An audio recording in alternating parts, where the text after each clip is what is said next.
AM 1060 KDUS Tempe Phoenix and KSLX HD2 Scottsdale Phoenix. Coming right up, another fun varsity sports show. Hi kids, this is DJ Soulman from the Funk Junkies, and you're listening to the Varsity Sports Show with my man Vince Delicio. And what's your last name? It's Delicio. Okay, that's right. That's what I thought. Yeah, right. Okay, right. AM 1060 KDUS Tempe Phoenix and KSLX HD2 Scottsdale Phoenix. This program is paid for by the Varsity Media Foundation, a 501c3 nonprofit educational organization, and its partners. You're listening to the Varsity Sports Show, home of Arizona's youth, high school, college sports, and you, empowering education and enabling dreams, right here on KDUS AM 1060 in Arizona. And now, welcome to the Varsity Sports Show.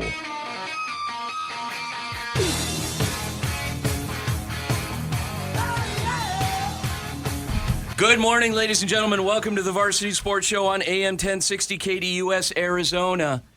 Vince Delicio live back in studio for another amazing Saturday morning. Being a Phoenix native, I know there's a few of you out there.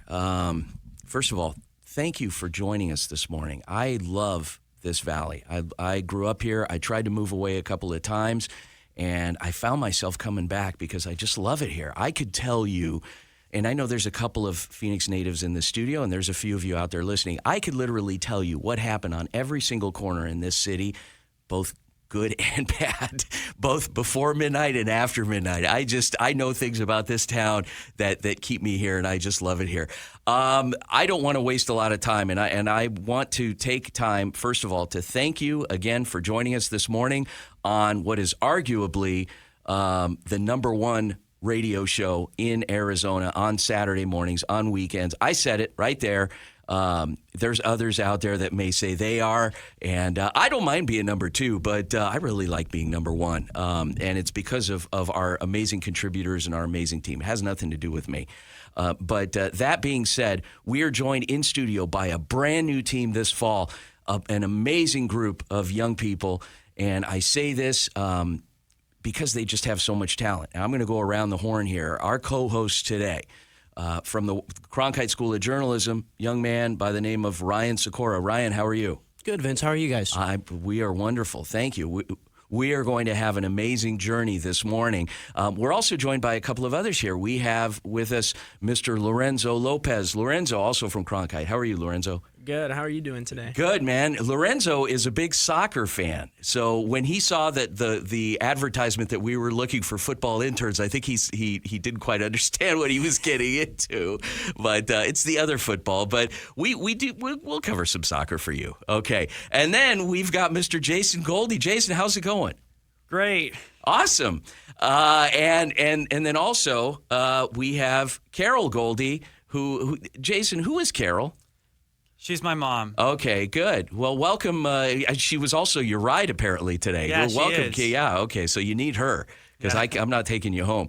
How's it going, Carol? It's good. Thanks for having me. Well, thank you for being here. Okay, so let's get to know each of you guys because we like to devote some of the first segment to getting to know you.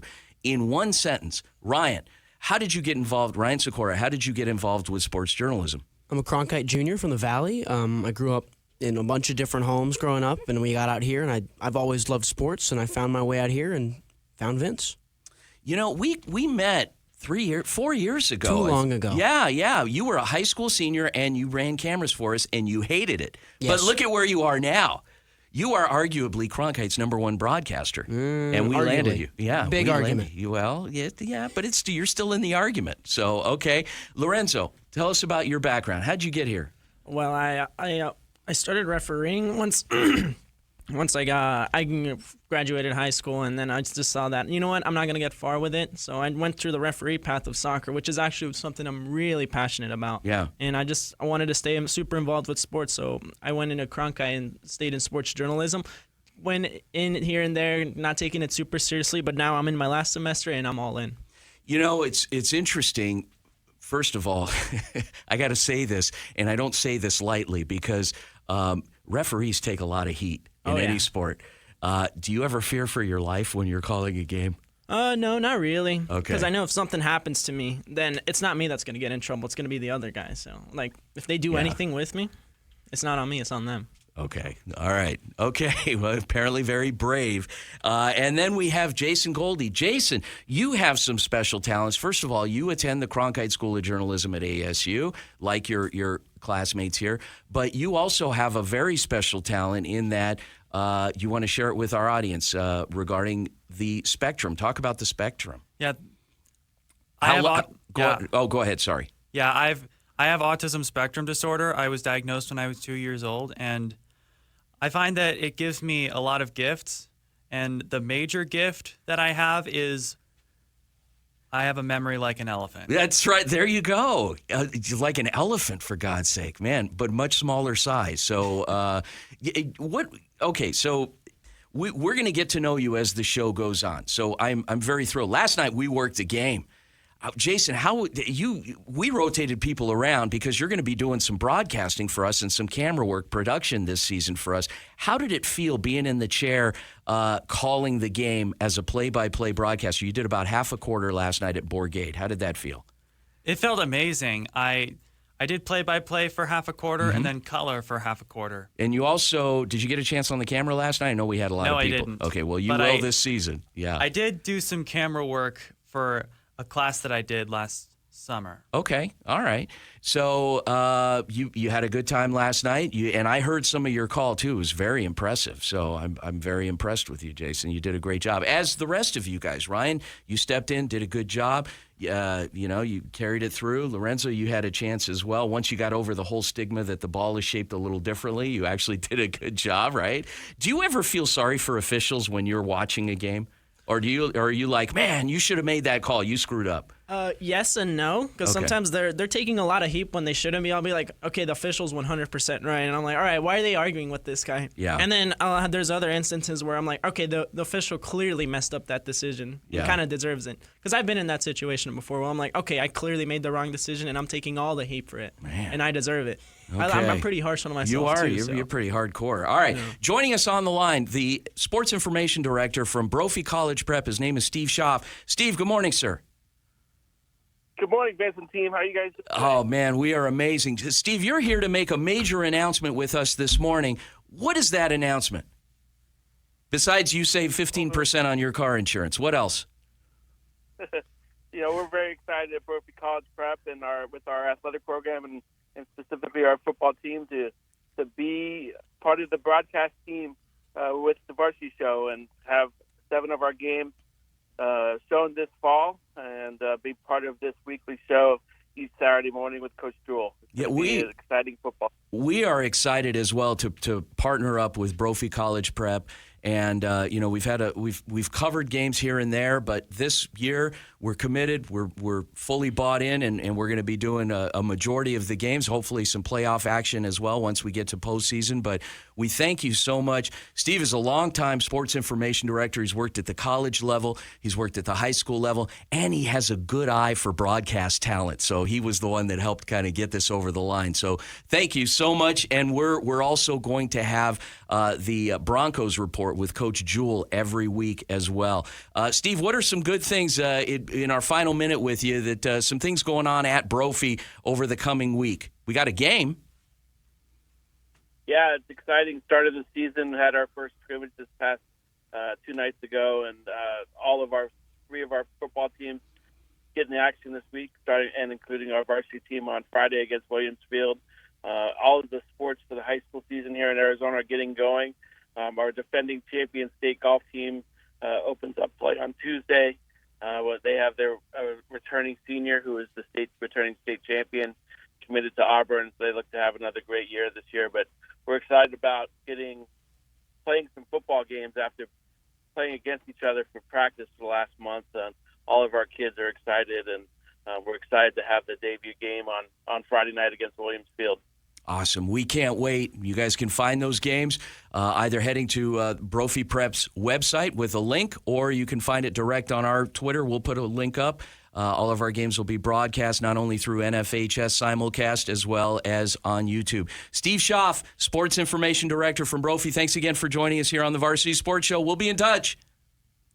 All right, sounds good. Have a great day.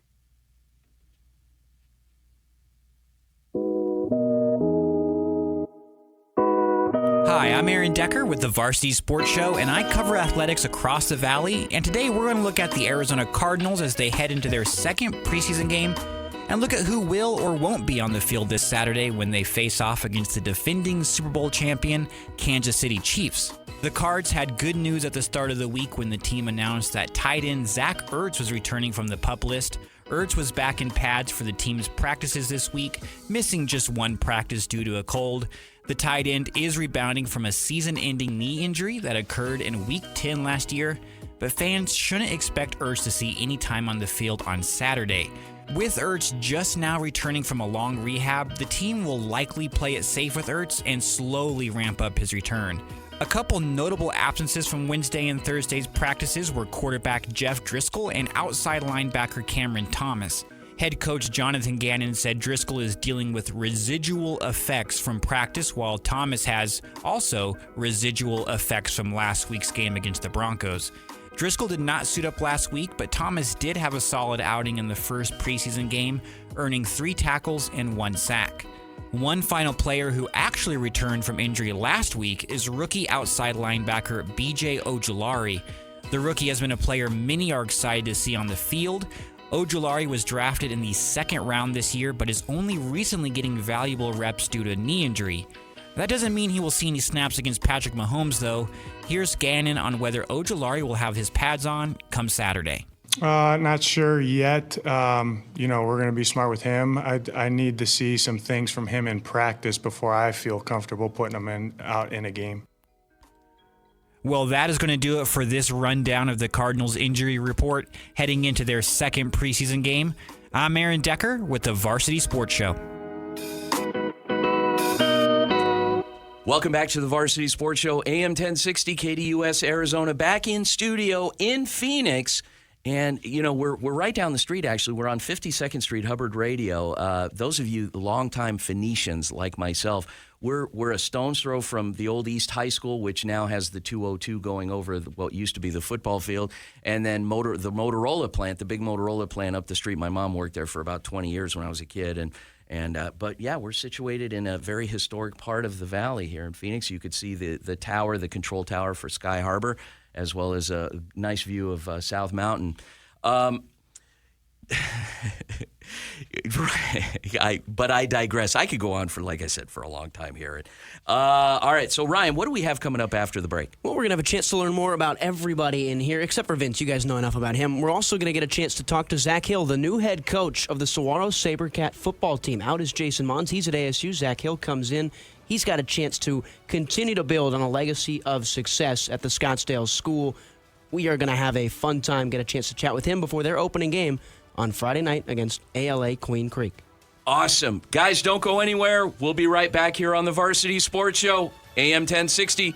Go Varsity.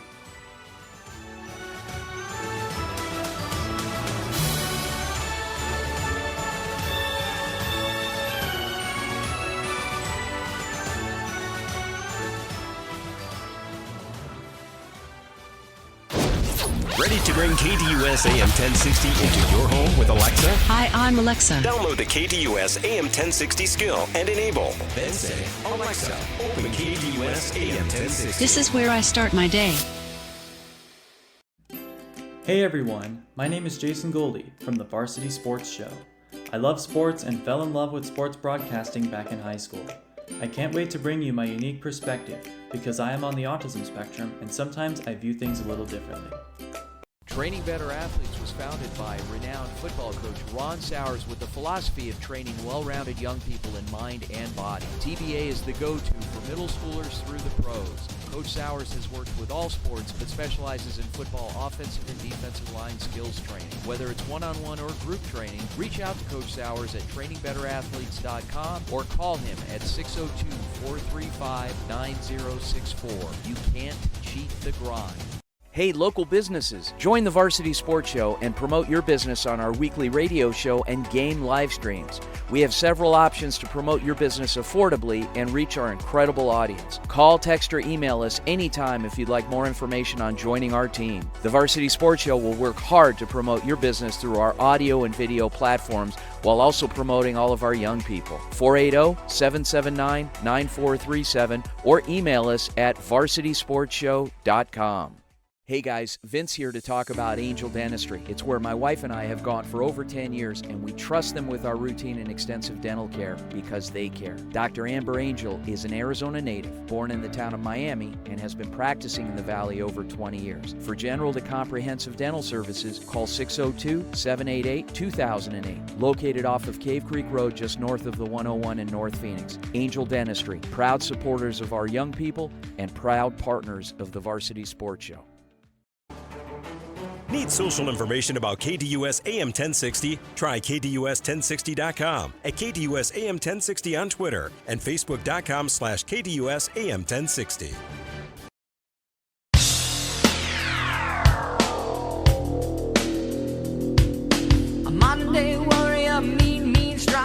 Welcome back to the Varsity Sports Show, AM 1060, KDUS, Arizona. In the previous segment, we had an opportunity to make a major announcement in terms of our coverage and coverage expanding and some things that are new and some things that stay the same. We are fortunate enough to be back for another season covering the Saguaro Sabercats, and joining us on the line is brand new head football coach for Saguaro. His name is Zak Hill, familiar name and face in the Valley, been around for a while at some different stops and been successful where he's been, put up some great numbers as an offensive coordinator, and gets another shot at being a head coach. And this time it's only one of the most, arguably the most high-profile program in the state of Arizona. No pressure there.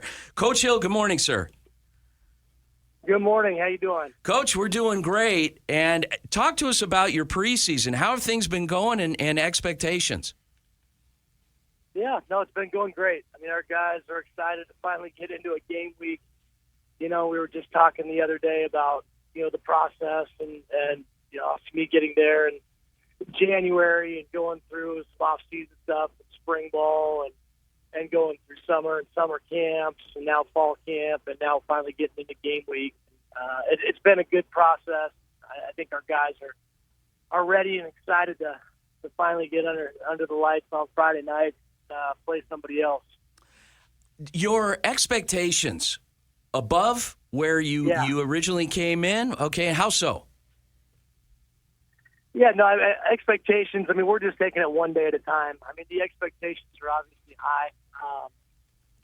The standards are high, and obviously there's been a lot of traditionally a championship football team and a lot of history. A lot of great coaches have been through Saguaro, and Coach Mons has done a phenomenal job. And so, yeah, the expectations for this season are for me, it's going to be trying to keep focused on the day and just working on the process. But I know from a fan base and everybody else, as we're looking at it, everybody's looking to us too far ahead and get ahead of ourselves. Coach Ryan Sikora, I'm a junior at Cronkite. Glad to talk to you today. Scrimmage against Higley on Wednesday. You're 5-6 days away from your opener against LA Queen Creek. What did you learn about your team on that Higley scrimmage? I think it was good to get out there and obviously pop the pads against somebody else.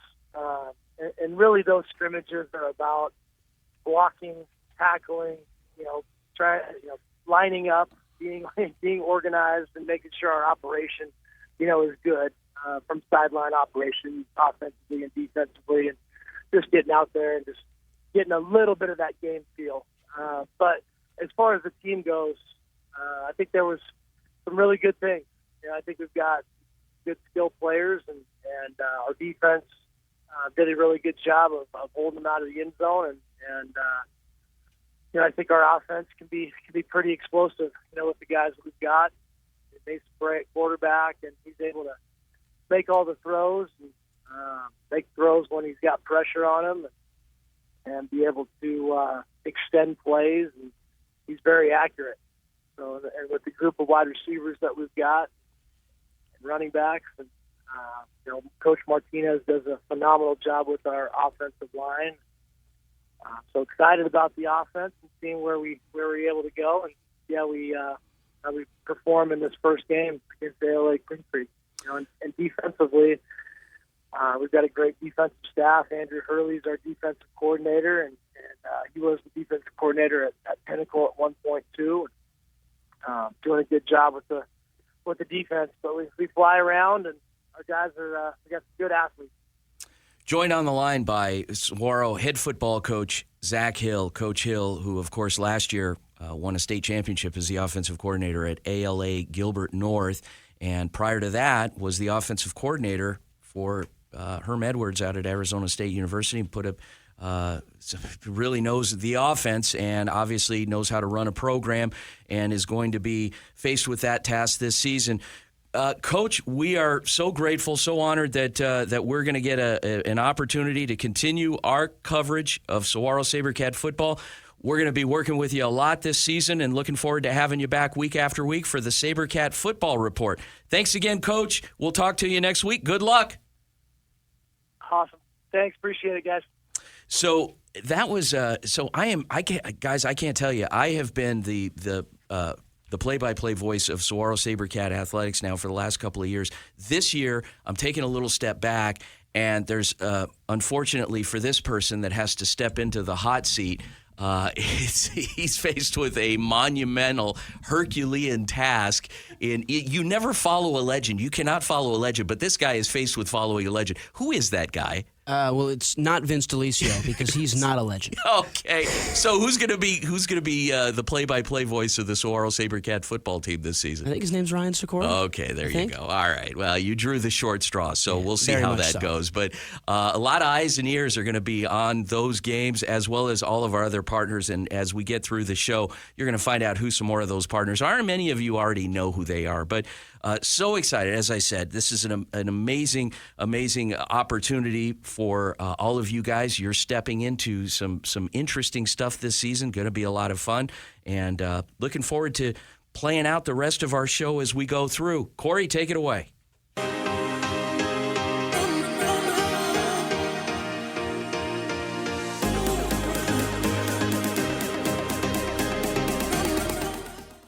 Welcome back to the Varsity Sports Show. My name is Zak Mott, and today we'll be taking a closer look at the Arizona Cardinals' upcoming opponent in Week 2 of the preseason, the Kansas City Chiefs. The Chiefs are coming off a soul-crushing loss to the New Orleans Saints. Fourth-string quarterback Chris Oludokan threw an interception at the Chiefs' own 27-yard line with just 1 minute and 4 seconds left before the Saints took over, and undrafted kicker Blake Grupe knocked a field goal through as time expired. The Chiefs enter this week having played all 4 of their rostered quarterbacks for at least one drive, so the Cardinals should expect to see much of the same this week. Justin Ross, the Chiefs' second-year receiver from Clemson, was carted off from practice with a leg injury, but returned just 1 day later. With high expectations for him to make the roster, if he is able to play, expect him to be a big part of the Chiefs' second-team offense. And on the other side of things, be sure to keep a close eye on the Kansas City Chiefs' defense this week. Last week against the Saints, they allowed 26 points. Certainly a performance they don't want to repeat this week in Glendale against the Cardinals. On the other side of things, the Arizona Cardinals are fresh off what just might be the most exciting game they played since the 2021-22 season. With a lot of letdown at State Farm Stadium last year, the Cardinals welcomed the Broncos to kick off the preseason. With the Cardinals trailing by 7 points in the waning seconds of the fourth quarter, David Blau uncorked an 18-yard shot to the end zone for a touchdown. New head coach Jonathan Gannon showed he was willing to get a little risky by going for 2 with the game on the line. Rookie running back Emery DiMercado wasted no time showing him the payoff by muscling his way into the end zone to convert the attempt and win the Cardinals the game. With momentum on their side, they'll hope to keep the ball rolling Saturday at 8 p.m. in Glendale. For the Varsity Sports Show, I'm Zak Mott. Hello everyone, I'm Lofton Lechner here on the Varsity Sports Show. Now, let's travel north of the valley where a well-deserved name change is taking place. National Federation of High School Sports Hall of Fame member Rick Baker is being honored by Hopi High School and the Hopi community with the renaming of their annual cross-country meet. What was previously the Hopi High School cross-country invite will now be known as the Rick Baker invite. Baker took over the Hopi cross-country programs all the way back in 1987. Then, from 1990 to 2016, Baker led the men's program to 27 consecutive cross-country Arizona state titles. For those of you who are just joining us, I'm Lofton Lechner, talking about Hopi High cross-country coach Rick Baker. This streak of 27 consecutive state titles is a national record for cross-country and has helped earn Baker the nickname, the legend, in the Hopi community. In January, the NFHS selected Baker as the men's national cross-country coach of the year for the 2021-2022 season. The Rick Baker invite is set to take place on August 29th at Hopi High School with the legend still leading the Hopi High cross-country programs. I've been Lofton Lechner with the Varsity Sports Show. Thank you for listening. Player salary in the NFL has been a bit of a touchy subject lately, especially in regards to the running back position. The average NFL running back makes approximately $1.8 million per year, which ranks them only ahead of fullbacks, punters, and long snappers across the league.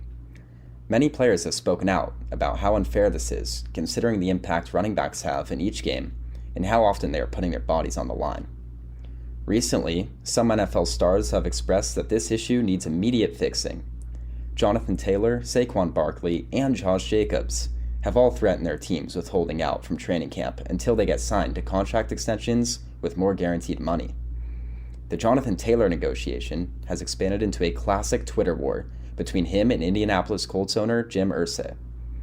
Irsay subtly shared his anger regarding Taylor's holdout on July 26, stating, "We have negotiated a CBA that took years of effort and hard work and compromise in good faith by both sides. To say now that a specific player category wants another negotiation after the fact is inappropriate." Taylor's agent, Malky Kawa, responded, "Not paying your best offensive player is bad faith." As of August 16th, Taylor has returned to Colts training camp to rehab his ankle, but continues to claim that he will not play for the team and demands to be traded. Jim Irsay, on the other hand, has repeatedly told the press he has no intentions of trading the star running back. Meanwhile, he plans to spend $20 million to take an orca away from an aquarium and bring it back to its home in the Pacific Ocean. Perhaps another subtle jab at Taylor. Since 2009, the highest a Super Bowl winning team has paid their starting running back is $2.5 million. As long as running backs continue to appear replaceable, it will be difficult for the position group to win this financial battle and create larger contracts for themselves in the future. No team wants to mess with success. For the Varsity Sports Show, I'm Aaron Nemiroff. Welcome back to the Varsity Sports Show, AM 1060 KDUS Arizona. Thank you, Aaron, one of our new team members this semester. So coming up after the break, we've got a special guest joining us, and so what we're doing this semester, so you guys know, as we've done in past semesters, each of our co-hosts has to bring on a guest. That's kind of the deal. We'll have a couple of minutes to spend with this gentleman. His name is Gus LaZear, and he's from a place called Ability 360, and he's Jason's guest this week. Jason, tell us really quickly, what is Ability 360? All right, so earlier this summer, I had the opportunity to meet some amazing and talented people at Ability 360. Ability 360 is a nonprofit organization here in Phoenix that offers programs that empower people with all kinds of disabilities. Awesome. We're going to hear more about Gus and the whole journey of Ability 360 and how they've become such an important part of our community and other communities elsewhere. When we come back on the Varsity Sports Show, it'll be Jason Goldie's first interview, debuting as a broadcaster here on Varsity Sports Show. Guys, don't go anywhere. We're having an amazing show so far. You miss a minute, you miss a lot. Go Varsity. We'll be right back.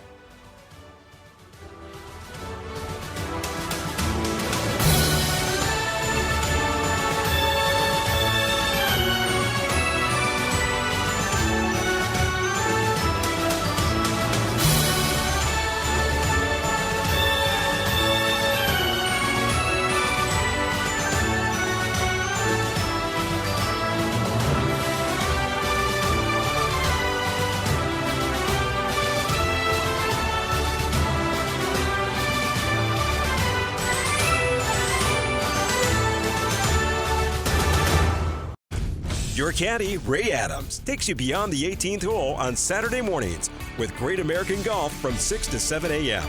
on KDUS AM 1060. Hi everyone, my name is Jackson Webster and I'm a senior at Arizona State University's Walter Cronkite School of Journalism and Mass Communication. This semester, I will be joining Varsity Sports Show as the social media manager. I'm excited to promote and make engaging and informative content this semester. The Angry Crab Shack in Tempe, with an experience so good it remains indescribable, with something for every seafood lover. Try one of their amazing custom seafood boils, sandwiches, appetizers, and salads. Angry Crab Shack Tempe is located east of I-10 on Warner Road, 480-674-3847.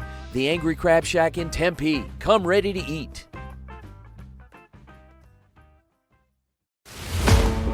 What's inside you? Is it strength? Is it speed?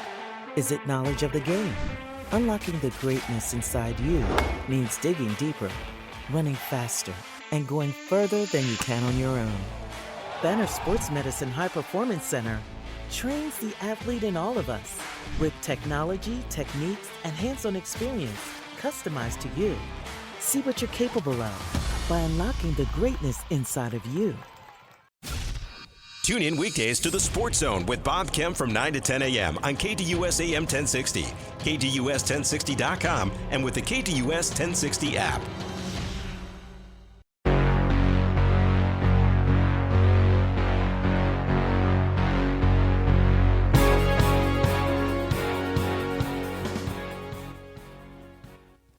Welcome back to the Varsity Sports Show on KDUS AM 1060. This is Jason Goldie. This morning, I'm talking to Gus LaZear, who is the Vice President and General Manager of the Ability 360 Sports and Fitness Center. Thank you for joining us, Gus. Good morning. How are you? I'm doing great. So, first things first, will you explain to our listeners what Ability 360 is all about? Sure. Well, first and foremost, Ability 360 is what's called a Center for Independent Living. So we advocate for people with disabilities to be as independent as possible. We're very fortunate on our campus to have a sports and fitness center that was built with purpose and intention to serve people with disabilities. It's 45,000 square feet, got a couple basketball courts, pools, an indoor track, fitness room, and a group fitness center. When I visited Ability 360 over the summer, I got a chance to see the wheelchair football team practicing, getting ready for a competition that's actually happening right now in Chicago. What other competitive sports does Ability 360 sponsor? Our wheelchair softball team just got back from the Wheelchair Softball World Series, and that was in Chicago as well. We have a wheelchair rugby team. We have 4 wheelchair basketball teams, a power soccer program, wheelchair tennis, wheelchair pickleball, and we partner up with the curling center in Tempe and have a curling program. And we also have an inclusive swim team that competes all summer long. Once again, we're joined by Gus LaZear from Ability 360. So can you talk a little bit about what the athletes do to train and get ready for competitions? Absolutely. I mean, they train just like everybody else. Sometimes they have to use, excuse me, a little frog in the throat this morning. Sometimes they use specialized equipment. There are different wheelchairs for different sports. For example, there's a very specific wheelchair rugby chair. And actually, within rugby, there's a couple of different types of rugby chairs. One for people that are a little bit more on the offensive and ones that play a little bit more defensive and set picks. So there's lots of different types of specialized equipment that goes along with each sport, just like every other sport.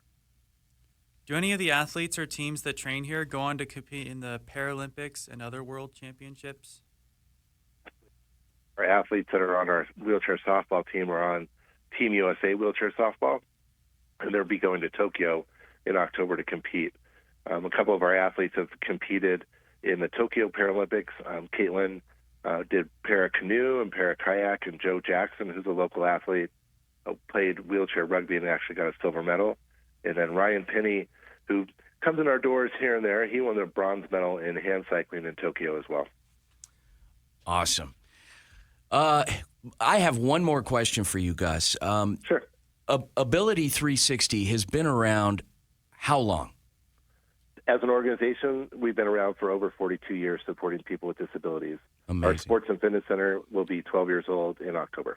Awesome. Okay, Gus LaZear from Ability 360. Thanks again for joining us this morning on the Varsity Sports Show. Jason, good job with your selecting your guest this week. That was awesome. This guy was a good guest. We got to have him back on.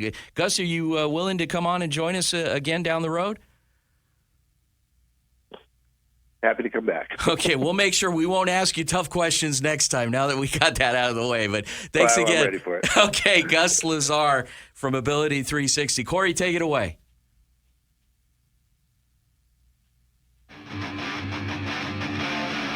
You are listening to The Husky Report with Horizon Husky football coach Andy Litten on the Varsity Sports Show, AM 1060, KDUS, Arizona. Welcome back, and joining us on the line, extending our coverage again this year, is Horizon High School, and looking forward to having Coach Litten join us. He'll be joining us briefly. I have a question for Jason. Jason, what made you decide to bring Gus on? Like, what was when you had a choice to bring on a bunch of different people? Why Ability 360? What does Ability 360 mean to you? Well, my first choice was one of the players on the wheelchair football team. His name is Michael Smith. He is a Navy veteran, and he plays a lot of different sports for Ability 360. That was my first choice, but he's out in Chicago. He's in Chicago, okay. My second choice was Gus. Okay, well, but you did a great job with those questions with Gus, so that was some good stuff. We're hoping to get Coach Litten on the line, and we'll be working with Horizon High School this season. Looking forward to covering them all year. They've been a great partner of ours, and we are extending our coverage and appreciate working with the families out at Horizon High School. Ryan, you called a couple of games in the past for Horizon. Weren't you involved with a little bit of Horizon coverage? You did their playoff game. What were your impressions of Horizon's football team last year? Real tough, real defensively solid. You kind of expect that with any Andy Litten team every once in a while. They had some offensive weapons here and there, but I think last year's team was lacking that little bit of extra on the offensive side, the playmakers to take them over. They were able to get it done. They were able to do a great job a year ago. They are a very, very, very tough football team to beat. They plan extremely well. They scheme phenomenally. It's a really hard thing to do at the high school level. It's something that when you're working with high school kids who have to go to class, who have to eat, who have to sleep, all these different things, their main focus is never on the football gridiron. It's something working with these high school kids, it's a hard thing to do, right, Lorenzo? Yeah, it really is, because you have to get invested into so much. Not only do you have to focus on playing football and worried about not getting injured and keeping yourself healthy, you also have to focus on your academics. So it's just a lot of it does pile up. And when I was back in high school, it was a lot of stress because I did play soccer back in the day. So I know exactly what you're saying, Ryan. It's it's amazing because even it doesn't matter what level you are, and high school coaches receive. I mean, they get hit from all sides because of the fact that not only are they trying to win, they've got to win games, but they've got to promote their athletes to the next level. Coach Litten, good morning, sir. Thanks for joining us. Yeah, thank you for having me. Hey, Coach, let's get right into it. I'm going to turn it over to our journalist here, Lorenzo Lopez. Lorenzo, what was your question for Coach Litten? Hi, Lorenzo Lopez, senior at the Cronkite School. My only question I really got was, what are your expectations for the season? It's early, so I think everybody has that goal of the state championship, and I think that we're in that talk with it. We've got an incredible schedule where we're going to be able to prove our worth. But really, the big key thing that we want to be able to see, especially early on, is that our kids are able to come in, know our system, execute at the level that we expect them to. If we have some of our younger guys step up into roles that we think that they can do, I think we'll be really good. Coach, you're a Tucson guy. You guys open the season. Actually, your game 2 is going to be in Mountain View. We'll talk about that in a minute. But you open the season at home this coming week against an up-and-coming program. They're no longer up-and-coming. These guys are here now. They're a proven playoff commodity in Canyon View. What do you expect? They're a team that has great athletes. They're well coached by Coach Gertz. I think that they're a really good challenge for us. And they bring a toughness from the west side that I think is a formidable opponent. So I expect them to play fast. They're stingy on defense. They've got a great receiver that I'm sure that they're planning to get the ball to, and so they're a formidable opponent for us week 1. Awesome. And then week 2, and I know you're not one to look ahead, but you're a Tucson guy. You grew up in the Tucson area. You're going back to your old high school. It's not about you. It's about the team. But how's that going to make you feel walking the sidelines of your old school?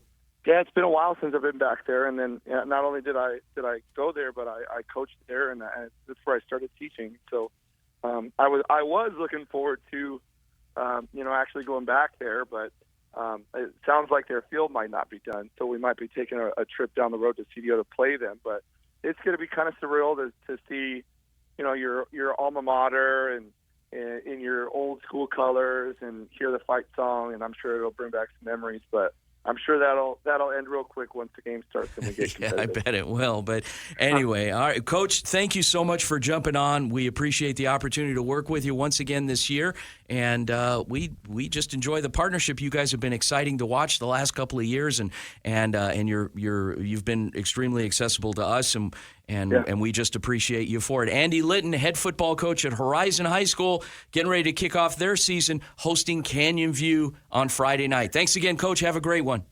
Appreciate it. Thank you again. Corey, take it away.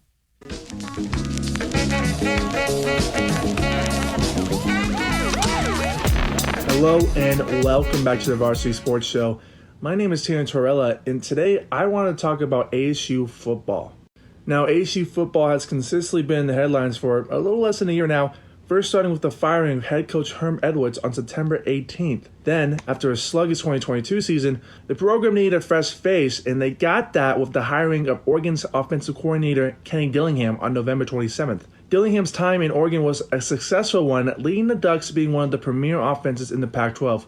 Now in Tempe, the 33-year-old Arizona native has highlighted how he wants to activate the Valley, a goal to bring up fan support of all ASU sports programs that will help build a foundation for years to come. However, those hopes have been clouded as of late, with the news of ASU and other Pac-12 schools leaving the Pac-12 conference to either head to the Big 12 or the Big 10. Dillingham has tried to quiet that noise, saying that he couldn't care less about the drama outside of the football field. Instead, Dillingham began to highlight how he texted 87 kids from the 2025 recruiting class, even calling 7 of them the same morning he was asked that question, which is another thing Dillingham has set out as a leader of the program, keeping players in state. ASU has notoriously struggled over the years to keep Arizona high school football players in state, and Kenny Dillingham acknowledges that problem and has a solution: passion, high energy, accountability, and that starts during fall practice, which he has illustrated as ASU this past Monday struggled mightily during practice as they were very sloppy, drawing a lot of penalties. In post-practice, he talked about how if that doesn't piss you off, then something is wrong. And that's the start of holding players accountable that Kenny Dillingham wants to try and do. And Sun Devil fans can look forward to that as the ASU begins their season on August 31st against Southern Utah. I've been Terry Tortorella from Varsity Sports, signing off.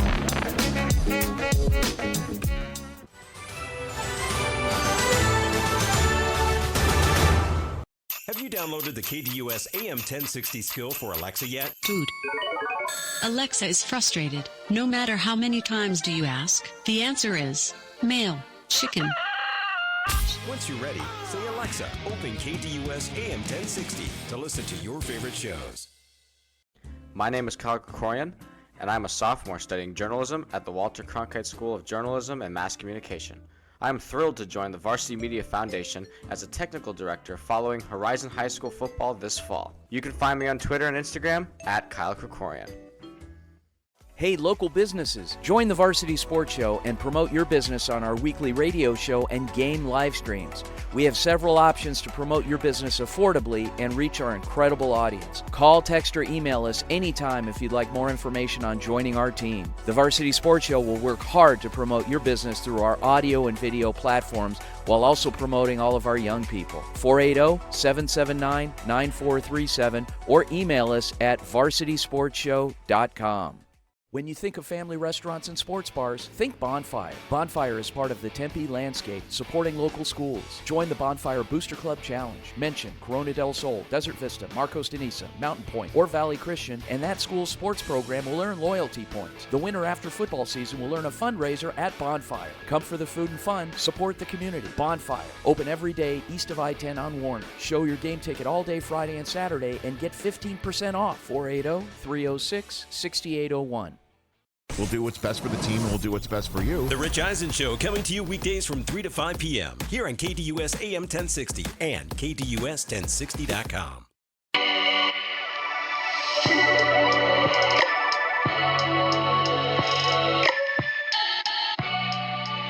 Welcome back to the Varsity Sports Show. I'm Shea Garrett, and today let's dive into the intense, nail-biting, and electrifying sport that's currently the talk of the sports world. It's fast and unpredictable, a league that is home to some of the world's greatest athletes. I'm talking Corgi racing, of course. If you ever wonder what ESPN broadcasts when it's a rather slow sports season, I have your answer. Here, 10 ferocious pups embark on a 150-foot mad dash where their owners anxiously await them at the finish line. Owners will stop at just about nothing to motivate their short-legged furry friend. With bribery like bacon, chew toys, and even beach balls, these owners know how to catch their corgi's attention. If the race itself was not bizarre enough for you, how about some of these racer names? Wrong Way Loki was gifted his name by his fan base after a rather rough race where he sprinted in, you guessed it, the wrong direction. Surprisingly, this confused corgi redeemed himself as the 2022 racing champion. America loves the underdog, right? Cloverleaf Wigglebottom has a nice ring to it, don't you think? Although this corgi did not have the best racing season, the name sure does stick with you.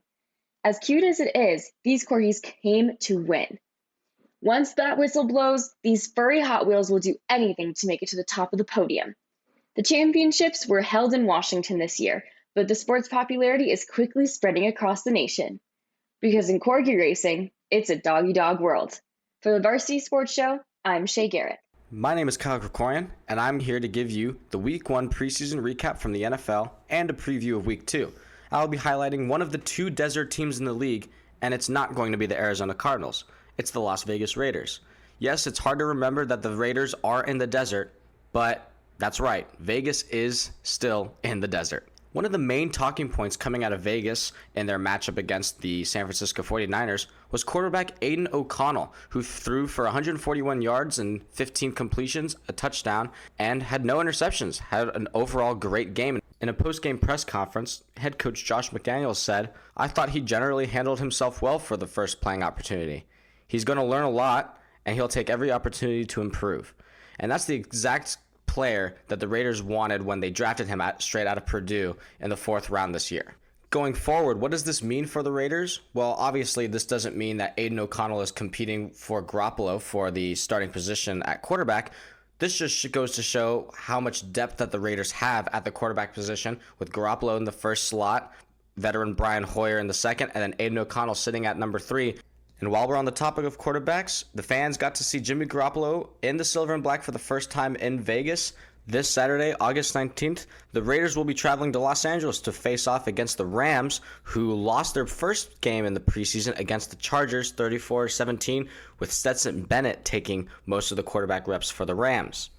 There is still plenty of football left to be played, but Aiden O'Connell is proving that the Raiders made a good pick when selecting him in the NFL draft earlier this spring. My name is Krikorian, and you're listening to Varsity Sports Show. This is the Broncos Football Report with Brophy Broncos head coach Jason Jewell on the Varsity Sports Show, AM 1060 KDUS, Arizona. Welcome back to the Varsity Sports Show, AM 1060. Joined on the line by Brophy head football coach Jason Jewell. Coach Jewell, good morning, sir. Hey, good morning. How you doing? Coach, I know we're catching you in between meetings. Are you walking right now? You sound a little winded. No. I said I need the burrito. Oh, there you go. We got CPR training here at 8 o'clock or 9 o'clock. Oh my God! I just You're stepped having out to get this done. Okay. So thanks for having me on. Oh, thank you for joining us, Coach. I can't tell you, we had Steve Shaff, your SID, on earlier talking about our partnership this season. We're excited. We appreciate this opportunity to cover you, and I'm going to start it off. I'm going to address the elephant in the room. Coach, you guys were arguably, and I asked you this at Media Day, you guys were arguably the best 3-7 team in the state last year. You with strength of schedule, toughest schedule in the state, you made the playoffs. You had a couple of close games in there. What did you learn in the offseason, and what's your expectation this year? Well, obviously the expectation is to turn those losses into W's. And what did we learn in the offseason? Really, it's just that our kids have some grit to them and aren't going to settle for taking those L's. We returned 17 starters, and I think those, while they hurt last year, I think we're going to grow, from it. So we have a tough schedule again. It doesn't get any easier. 6A is brutal, and there's no cupcakes, any week. But our kids are ready. They put in the work in the off season. But like I mentioned at Media Day, everybody says that, right? So. Yeah. But I just feel like, that we put in a ton of work in the weight room. That's where we lacked the last few years, is strength and size. I think we look like a 6A football team finally. You sure do. I saw a couple of those kids that you had at Media Day. Amazing, and amazing size and very well spoken. They did a great job, Coach. Previewing that first game, and you have. If you're not letting up here, you got Williamsfield that'll be coming to town to play you out of Gilbert. They're coming to Phoenix. What are you expecting from Steve Campbell and his team? Well, one, I respect the heck out of Steve, and he's a good friend. I've known him for a long time. But his teams have always had the reputation of just being tough, and they run the football, and they're going to take shots when they can. Their defense, they fly around. They do a bunch of stuff on defense, trying to confuse you. But the one thing I know is they're going to be tough kids, and they're going to be well coached, and it's going to be a tough game for us next Friday. Coach, we're going to put you on the hot seat here with your offense, and one of our journalists, Jason Goldie, has a question for you. Go ahead, Jason. Sure. Jason Goldie, junior at the Cronkite School. What is your favorite offensive play? Oh man, I want to run the football. So we run duo, try to get a bunch of double teams. So that's our favorite. And that's interesting because you could even probably run it with your quarterback. He's a heck of a lacrosse player, too. Pretty hard-nosed kid in Charlie McGinnis. What can you tell us about Charlie? I mean, you got to be a pretty special, athlete to be, a two-sport starter, and a big-time player, at Brophy, committing to Hofstra for lacrosse. So, last year, Charlie started all 11 games for us. He's grown over the offseason. He's bigger, he's stronger, and really what you mentioned that run game, we're going to have to ask Charlie he's going to hold that defensive end and keep the ball sometimes and keep the defense honest. But we're expecting a big season out of Charlie. And he was just named one of our team captains, voted by his peers. I think that's pretty big time and pretty special as well. Congratulations on that, Charlie McGinnis, quarterback from Brophy, being named one of the team captains. Coach, I know you're not one to look ahead. You never have been, but you scheduled a game, you or your athletic department, scheduled a game with a pretty tough team out of San Diego. You'll be heading out there Labor Day weekend for that Friday. What can you tell us about Cathedral Catholic? They've been one of the top teams in San Diego for quite a few years, for a long time, and have done a good job. I agreed to the game when they reached out to us. It's going to be cool. Another Catholic school, little rivalry. We try to get those in there, when we can. This year, playing Notre Dame and playing South Point, so it's always got a little bit of little extra to it. When you schedule those games, but our kids haven't been on the road like that in a long time. So this group of kids have never done it. Brophy's been, almost 10 years since we've traveled out of state. So really, we've got to be able to keep focused and then come back and then not to overlook. We had that Labor Day weekend, and then we turn around and we play a really good Sunny Slope team the following week. So there's no letting up for us, but we got to go and take care of business. I know that's all coach talk, in San Diego. It's not going to be a vacation. It's got to be a business trip. Go there and play a team that's going to run the football. They run some wing tee. And, again, they're a team that's been a perennial power in that San Diego area. Awesome.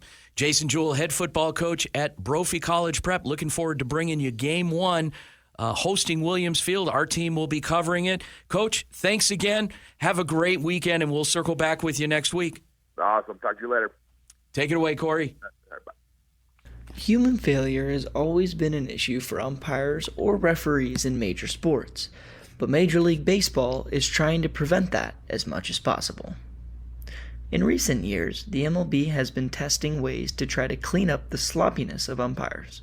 In order to study the effects of any future rule changes and equipment, Major League Baseball and the Atlantic League of Professional Baseball formed a corporation in early 2019. The partnership tested new playing rules. The development and testing of an automated ball and strike calling system was one of those. The experiments were designed to verify if ABS could reliably and rapidly deliver the right call to the umpire, enabling the umpire to make the call on the field without adding a delay. Last year, 11 minor league baseball teams were introduced to automatic balls and strikes, or ABS. This system uses multiple cameras around the stadium to track whether a pitch is a ball or a strike. The call is then relayed to the umpire through an earpiece. This year, ABS is being used by all 30 minor league baseball teams. MLB was not done there, as they also have implemented a new challenge system that takes place during the weekend games. In these games, the umpires do not use their ABS earpiece and instead call the game regularly, but each team gets 3 challenges throughout the game on balls and strikes. Only the pitcher, catcher, and batter are allowed to challenge. Similarly to how most challenge systems work, the team retains their challenge if the call becomes overturned. The technology has not been perfected yet, but in the next few years, there may be a different way to play the game of baseball.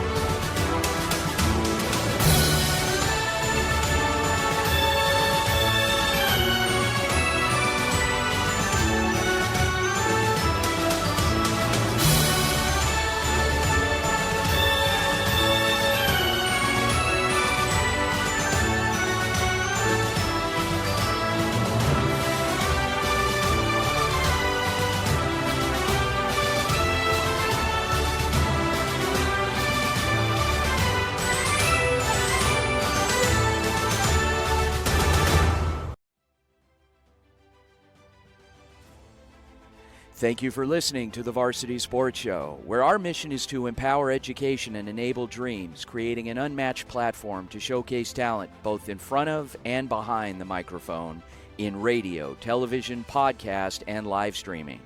The Varsity Sports Show, still your home for youth, high school, college, and you in Arizona and beyond. Broadcasting from the Superbook Sports Studios, KDUS AM 1060 Tempe, Phoenix, and KSLX HD2 Scottsdale, Phoenix. I'm Aaron Decker with the Varsity Sports Show. I am thrilled to be covering athletics across the valley and telling the stories of those who play, coach, and even watch the games. Tune in to the Varsity Sports Show to hear all the stories I'll have this season.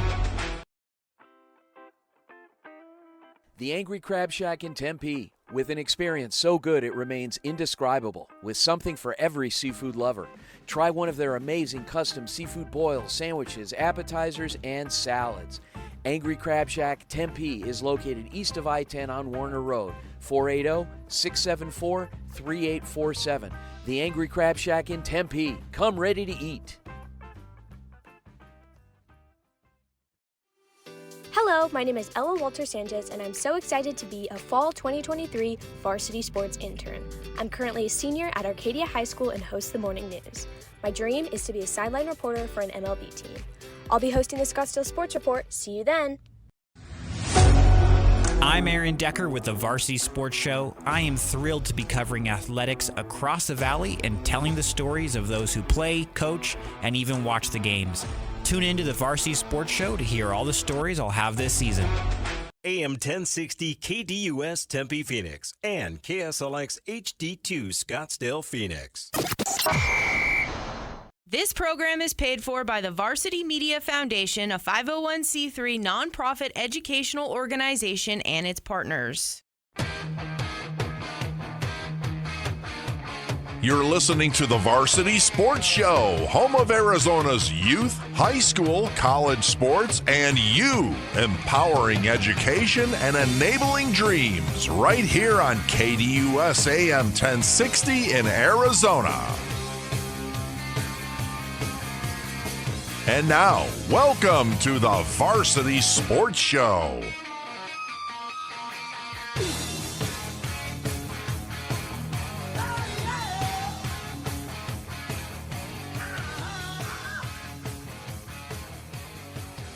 Welcome back to the Varsity Sports Show. Hour number 2, AM 1060 KDUS Arizona. Let's go to him really quick.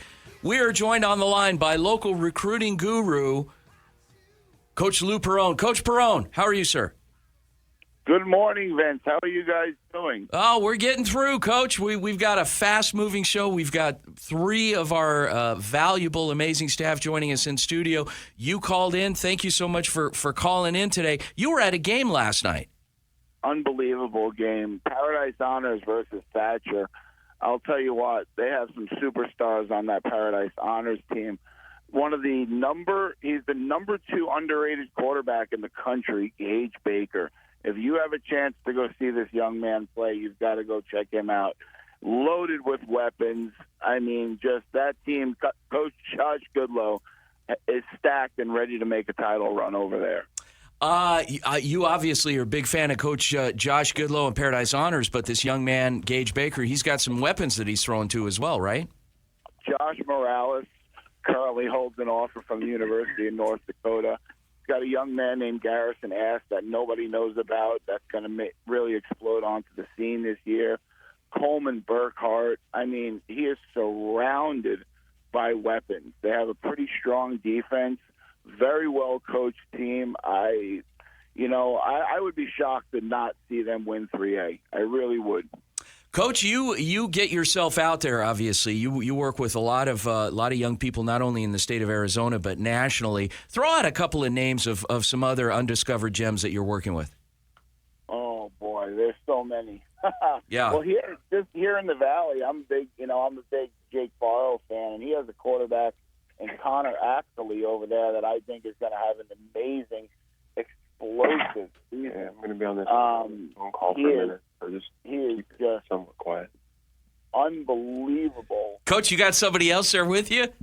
No. Oh. And the radio's off. Okay. That's funny. Okay, Connor Ackerley, and he has a couple weapons over there. One in a young man named Zuri Glenn. Yeah. So I'm excited to see what Corona del Sol does this year.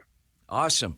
Coach Lou Perrone. Coach, thanks again for joining us. We're looking forward to getting your valuable insight as the season goes on, as the preeminent guru for all things recruiting and young people, not only in the state of Arizona, but outside of the state and other parts of the country. Thanks again, Coach. Thanks so much. Love the show. All right. Take it away, Lorenzo. What do we got? All right, so I'm Lorenzo Lopez. I'm bringing on a very different guest than what people have been bringing. I brought Jewell Votaw, who is an official for the AIA for soccer and is also the state youth referee administrator here in the state of Arizona. Joel, how are we doing today? Fantastic. So how are you guys doing? Oh, we're amazing. Great morning today. So let me ask, first I want to start with the way you started refereeing and how long you've been doing it for, because I really do like your story. Oh, yeah. My story is not unique, though, by any means. I think for most adults that are refereeing, both from the club and the high school level, they all kind of start with our kids. And that's the way I did it. I mean, I grew up refereeing when I was age 12 till, 14, 15, somewhere around there before I finally died out. But then when my sons started picking it up when they turned 12, I decided, man, what a great time to spend with them and learn more about the game and help give back to the game. So I started refereeing when they started doing it to spend more time with them. So it's been a blast. Oh, I'm glad you've been enjoying it. I'm glad you've been enjoying it a lot. So I really want to ask you what you're doing with the AIA and what incentive you're trying to do with us officials. So with the AIA, it's been a fun experience in the last couple of years. I was asked to come aboard and start officiating with the AIA it's probably been 6 years now or so. And it's been such a different experience, and it's been fantastic to be able to get out there and see the kids and really help them improve. And the game itself is different, but exciting nonetheless. About 2 years ago, I was asked to help the one main assigner in the Central, East, and now the West Valley is Jewell, who's been doing it for so many years now and is loved by everybody. She's kind of winding things down as her career in life is kind of slowing down with her grandkids, and so she's asked me to kind of come in and help on different things. And I've been able to assist with the assigning in the East Valley mostly, making sure that the schools in that side of town get the referees that they need, and then trying to work through that area. Now with that, being inside AIA and kind of seeing the inner workings, there's so many things that we can do to improve soccer and officiating in AIA in high school. And I hope to be able to make some changes, and as we continue to push forth, we keep trying to push in the right direction. Awesome. I really appreciate it. I really want to see the changes that come through this winter season of soccer, so I'm really excited to see what it holds. I really thank you for coming in today, Joel. It's always nice talking to you. All right, you guys take it easy.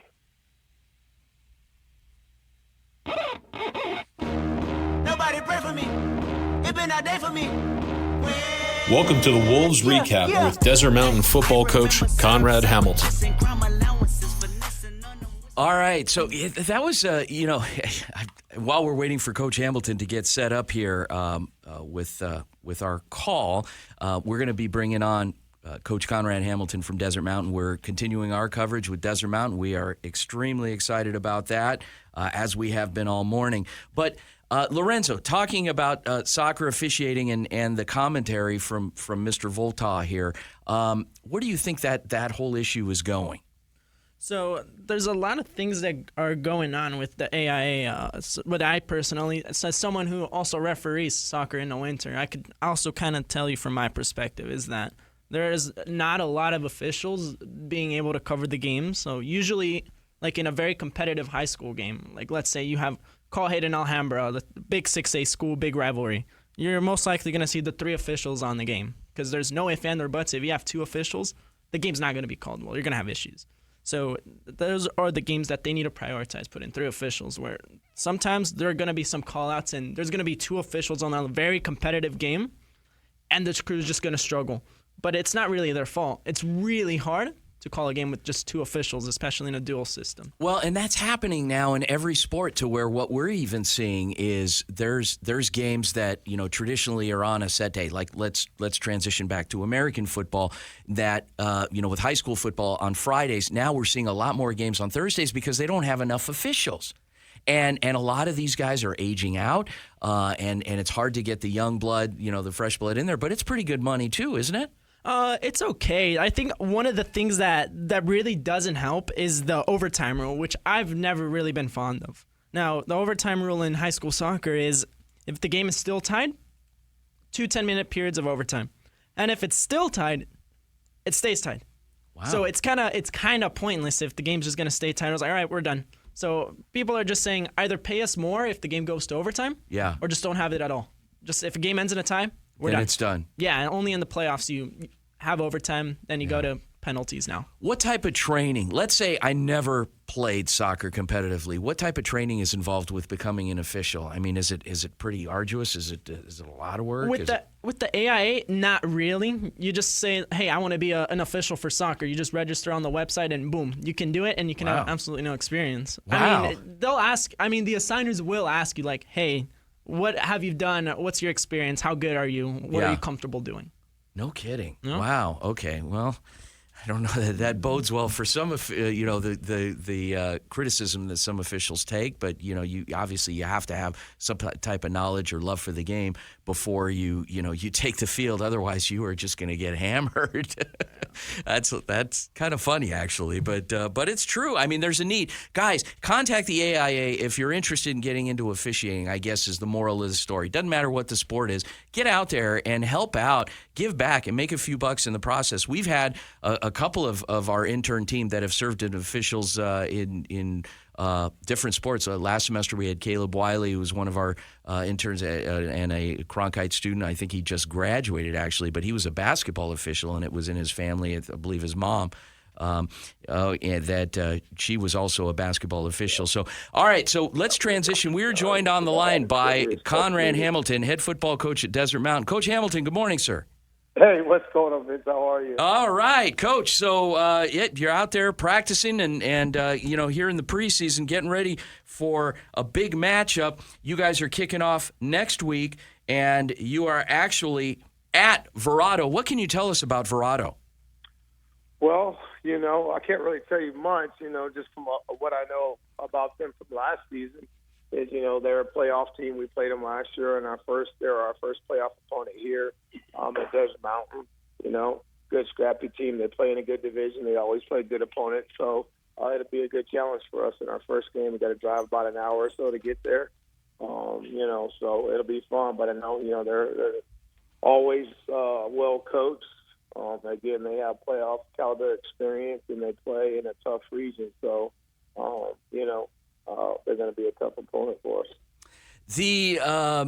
Your team and looking at the rest of the schedule, you're not looking ahead, but we had talked about this at your media day. I mean, top to bottom, it is arguably one of the toughest schedules around. Who schedules these games? Yeah.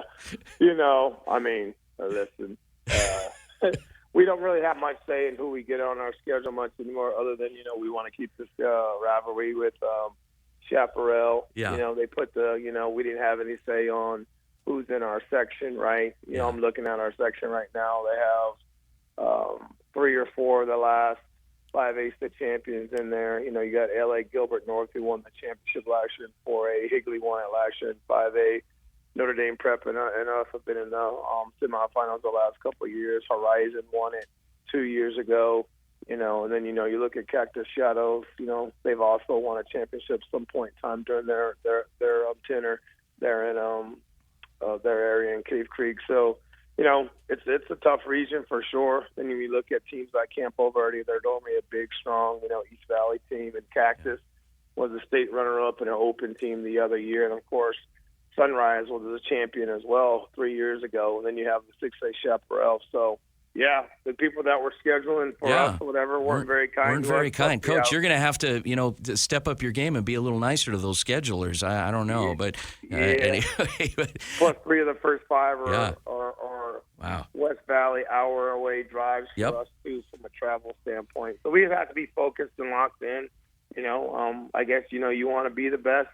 You have to beat the best, right? That's what they say. So, in our situation, we'll take on that challenge. We're excited about 23. Coach Conrad Hamilton, Desert Mountain Football, looking forward to covering you guys again this year. Your team, your squad, the Wolves, a lot of talent out there doing it the right way. Coach, thanks again. We'll circle back with you next week. No, I appreciate you, Vince. Thank you so much. All right, take it away, Corey. It's time for the Scottsdale Sport Report with the Varsity Sports Show. What's up? This is Ella Wolter-Sanchez with the Scottsdale Sports Report for Varsity Sports Show. Today, I'm joined with a student from Arcadia High School, Tiana Litten. How are you today, Tiana? I'm doing great. I'm excited to be on the show. Thank you, Ella. Of course, I'm excited to have you. Tiana is a senior this year and the captain of the girls basketball team at Arcadia. Last season, she averaged 21.3 points per game, 8.2 rebounds per game, 4 assists per game, and 4 steals per game, and led Arcadia to the playoffs. So, what's the plan to lead Arcadia to the playoffs this year? Yeah, we've been getting in the gym every day, and like I said, camaraderie is going to be a big deal for us. We have to get all the incoming freshmen to kind of be a part of the program. Last year was our first year with our coach who's coaching this year. So trying to build a program, we have to stay consistent and bring what we succeeded in last year into this year and take away the things that we take away our weaknesses.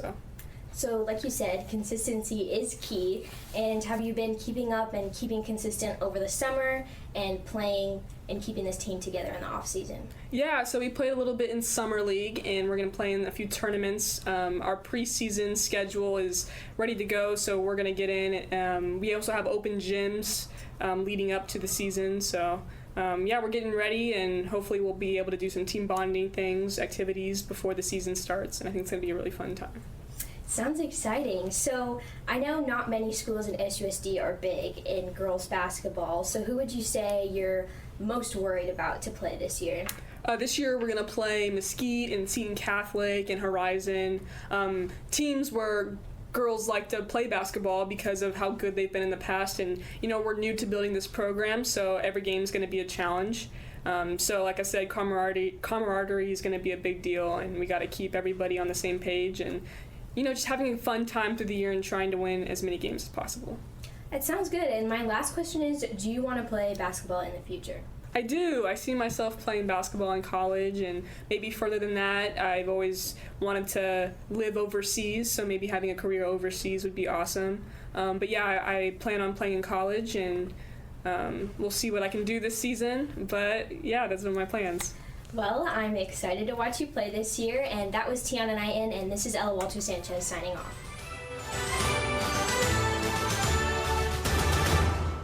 James Out West brings NFL, NBA, MLB, and local sports talk to you Monday night starting at 7 on KDUS AM 1060 and the KDUS 1060 app.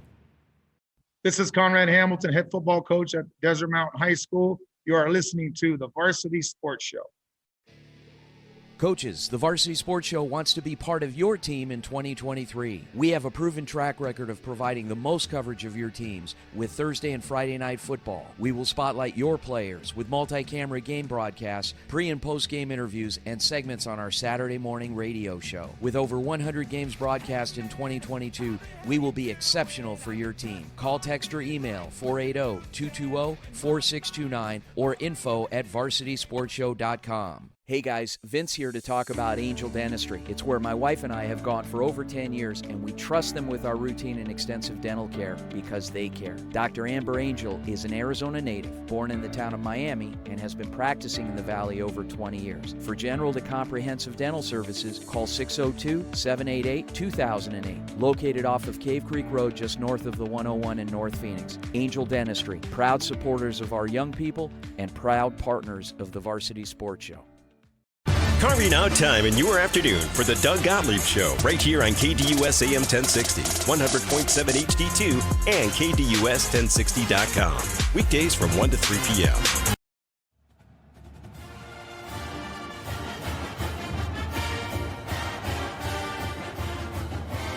The 2023 Sun Devil Hockey Golf Classic is less than 1 month away. This great event takes place on Friday, September 15th at the Papago Golf Club. The golf goes from 9 a.m. until about noon, with an after-party to follow. The Sun Devil Hockey Golf Classic features a lot of great meet-and-greet opportunities with players and coaches, as well as some casual fun on the golf course, including a long putt competition. Sponsorship packages are available in many different forms, including on the tee box, on tents throughout the course, or on the swag bag, which will be provided to everyone in attendance. This event is a great way to support Sun Devil Hockey getting the tools they need to succeed in the future, especially since that future includes joining the National Collegiate Hockey Conference, the NCHC, starting in the 2024-2025 season. Head coach Greg Powers is pleased about the offseason the team had and is excited for the season to begin. With a mix of returning players and fresh faces from all over the place, Coach Powers said that Sun Devil hockey will be played in its best form this year. Signing off for the Varsity Sports Show, I'm Lucas Metzner. Welcome back to the Varsity Sports Show. My name is Parker Garash. Today we will be taking a quick look into the upcoming season for the Phoenix Suns. With the preseason schedule coming out for the Phoenix Suns just a few days ago and a brand new season looming, expectations have risen to a high level for this franchise. With the blockbuster trade for Bradley Beal and other key additions happening this past summer, I will talk today about whether this is the year for the Phoenix Suns. After an embarrassing loss in Game 6 of the Western Conference semifinals, new owner Matt Ishbia and President James Jones went right to work upgrading their roster in multiple positions. Bringing in young players such as Bol Bol, Yuta Watanabe, and Keita Bates-Diop, and adding veterans like Eric Gordon, the roster has shaken out to be extremely balanced. Their goal, besides winning a championship this season, should be defeating the reigning champions, the Denver Nuggets. With other teams in the league making moves such as the LA Lakers, Boston Celtics, and a potential massive trade happening with the Miami Heat, the competition has never been better in this league. What will separate this team's destiny is on the defensive end. Fans seem to call for center DeAndre Ayton to be traded after a horrendous showing during last season's playoffs. But with the film coming out of his aggressive play for the Bahamian national team on both ends of the floor recently, people are now hoping he brings that same energy for the 2023-24 season. Time will only tell with this team, as it has a completely new coaching staff, brand new uniforms, and a ton of new players. The question everyone in the state seems to be asking recently, is this finally the year for the Phoenix Suns? For the Varsity Sports Show, I'm Parker Garash. Another NFL season is right around the corner, and the San Francisco 49ers will be leaning on Gilbert native Brock Purdy at quarterback. The second-year pro out of Iowa State was the last pick of the 2022 draft, and after injuries to Trey Lance and Jimmy Garoppolo, Purdy was thrown out as the starter for the rest of the season. Once he got on the field, though, the Perry graduate made the most of his chances. Purdy became the only quarterback in NFL history to beat Tom Brady for their first career start, and then he led the Niners to a 5-0 record for the rest of the regular season, throwing 1,300 yards and 13 touchdowns. In the playoffs, Purdy led San Francisco all the way to the NFC Championship game against the Eagles, where they lost after he was injured. Going into the offseason, there were reports that Purdy tore his UCL, an injury often seen to baseball pitchers that usually takes at least a year to recover from. Throughout the coming weeks, his progress in rehab had been better than expected, and Purdy is expected to be the starter for Week 1. While Purdy has had a bit of a rough camp, throwing 10 interceptions already, head coach Kyle Shanahan has faith in the young quarterback.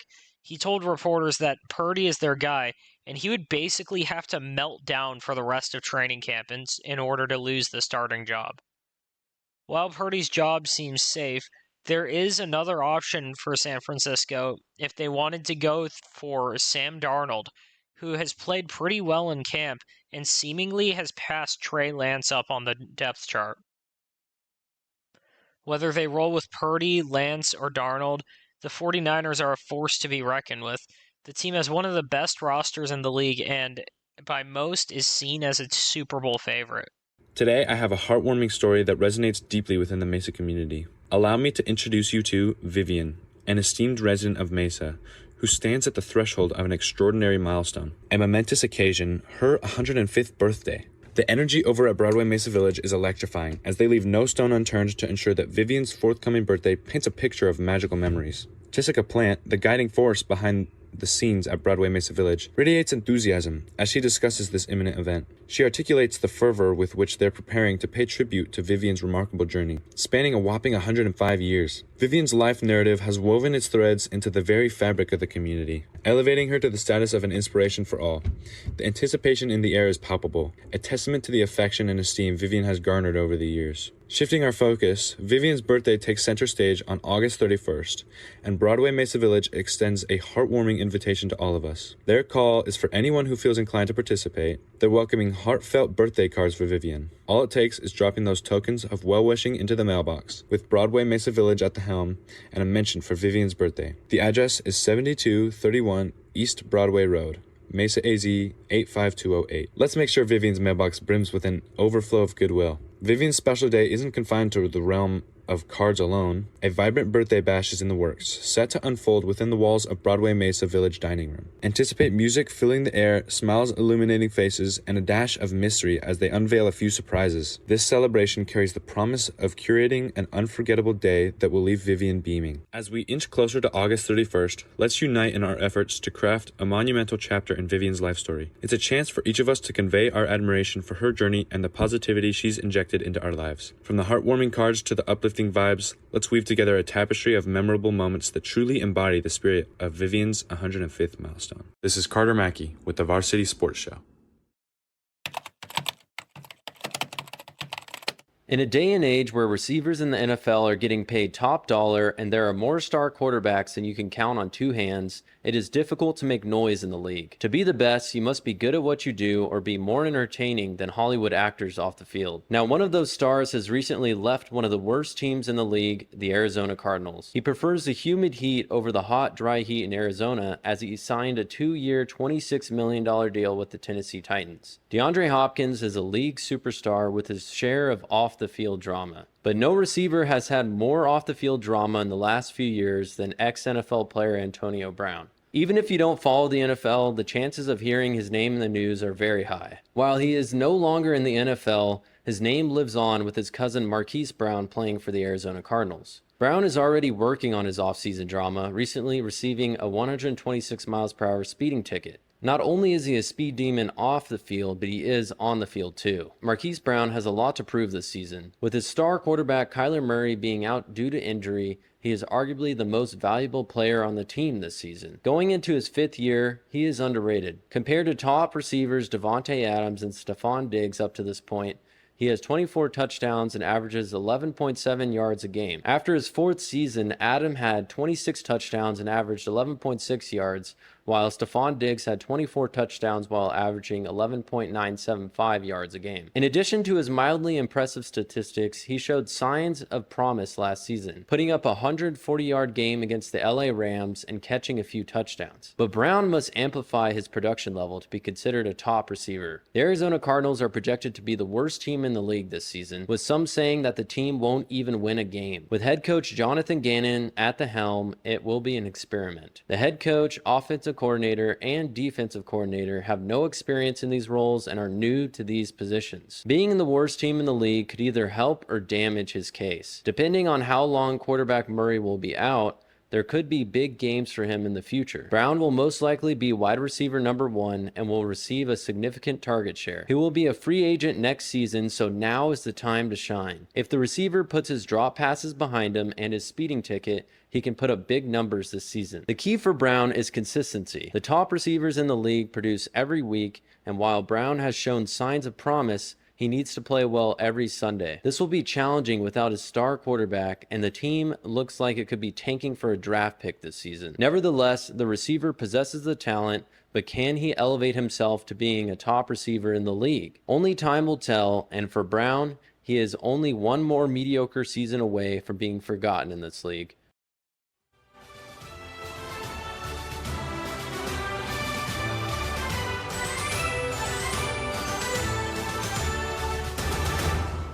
SB Nation Radio is now Sports Map Radio, keeping sports content fresh and fun. Join us right here on KDUS AM 1060. Hi, this is former NBA All-Star and coach Doug Collins, and you're listening to the home of youth, high school, college, and you, the Varsity Sports Show on AM 1060 KDUS, Arizona.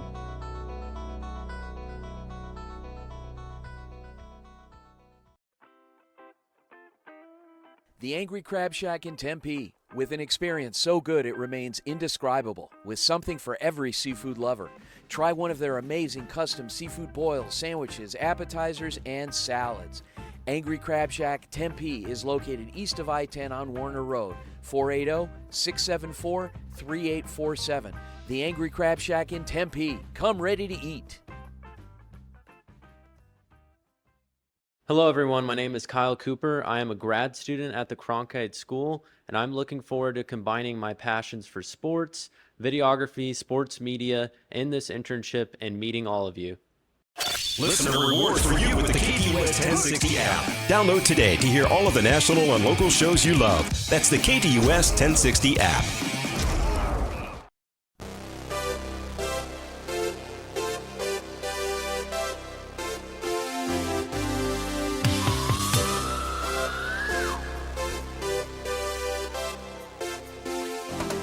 Welcome back to the Varsity Sports Show on KDUS AM 1060 Arizona. Ryan Saguaro, joined by Lorenzo Lopez, Jason Goldie, Vince DeLisio on this beautiful Saturday morning. Peyton Gallagher is going to join us for the next couple minutes, talk about the Phoenix Rising. Peyton is the radio play-by-play voice of Rising on Rising Radio. You can find him on Twitter. Peyton, how you doing? Good, guys. How are we? We're doing pretty good, I think. So, Peyton, we'll start it off with this one.